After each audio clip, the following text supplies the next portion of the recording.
You're walking down the street, normal day, nothing special. Then you see them, and suddenly your heart forgets how to work. It's pounding, fast, too fast, like it's trying to escape your chest. Your hands get a little sweaty, your brain goes blank for a second. You can't think of a single normal thing to say.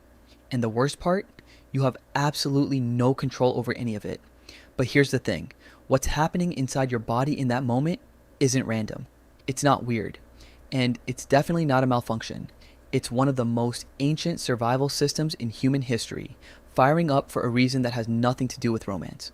The real answer is stranger than you think. Let's start with your brain. The moment you see someone you're attracted to, your brain doesn't think, oh, how lovely. Your brain thinks threat or reward. That's it. That's the first question. Because your brain is still running on software that was written hundreds of thousands of years ago. And back then, anything that made your heart beat faster was either something chasing you or something worth chasing. So it does what it always does when something important happens. It hits the panic button. Deep inside your brain, there's a tiny almond-shaped structure called the amygdala. It's your brain's alarm system. It fires before your conscious mind even processes what you're looking at. Before you think, that's the person I like, the amygdala already saw them, already reacted, already sent a signal. That signal travels down your spine in milliseconds and hits your adrenal glands, two small organs sitting right on top of your kidneys, and those glands do one thing in response. They release adrenaline. Adrenaline is the chemical that makes everything happen at once. Your heart rate jumps because your body is trying to pump more blood to your muscles in case you need to move fast. Your pupils dilate to take in more visual information. Your digestion slows down because digesting food is not a priority right now. Your body genuinely cannot tell the difference between seeing someone you love and being chased by a predator. It's the exact same chemical response. Dr. Helen Fisher, a biological anthropologist at Rutgers University, spent decades studying what happens in the brain when people experience attraction. She put people inside brain scanners and showed them photos of people they were in love with. What lit up wasn't the emotional centers of the brain. What lit up was the reward system, the same system that activates when someone takes cocaine, the same system that fires when you're about to win something, when you're about to eat, when you're starving, when you survive something dangerous. Your brain treats attraction like a survival event, because for most of human history, it was. Think about what it meant for your ancestors to find a mate. This wasn't a casual thing.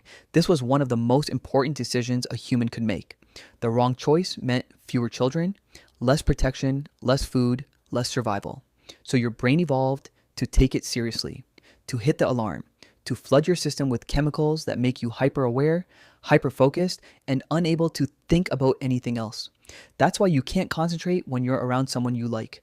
That's why you notice everything about them, the way they move, the sound of their voice, the exact expression on their face. Your brain is running a full analysis, it's collecting data, but there's another chemical involved, and this one is even more interesting, dopamine.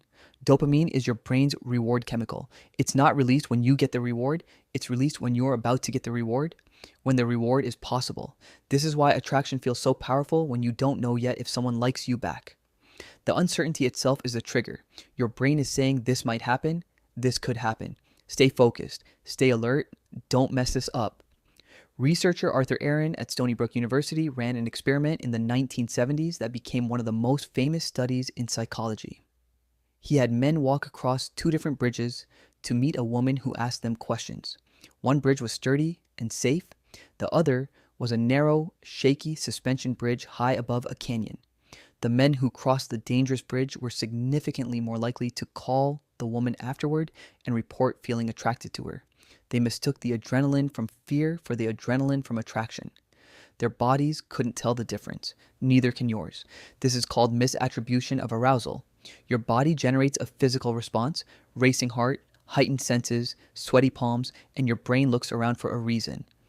If the person you like is nearby, your brain says must be them.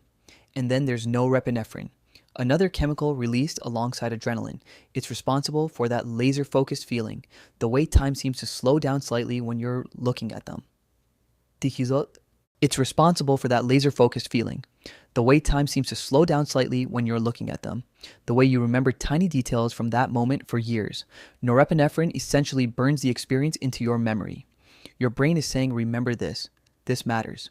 And serotonin, the chemical associated with mood and calm, actually drops when you're in the early stages of attraction. Studies show that people newly in love had serotonin levels similar to people with obsessive compulsive disorder. That's why you can't stop thinking about them. That's why they appear in your thoughts at completely random moments. While you're eating, while you're trying to sleep, while someone is talking to you about something completely unrelated. Your brain has classified this person as a high priority target and it keeps returning to them. This isn't weakness. This isn't irrationality. This is your brain doing exactly what it was designed to do. That racing heart, those sweaty palms, that blank mind when you try to speak. It's not anxiety. It's not weakness. It's hundreds of thousands of years of evolution telling you that this person matters. So next time your heart starts racing and your brain goes blank, remember, you're not malfunctioning. You're just very, very human. The heart doesn't race because it's broken. It races because it knows something matters. And somewhere, a long time ago, one of your ancestors felt exactly the same thing, and they didn't look away either.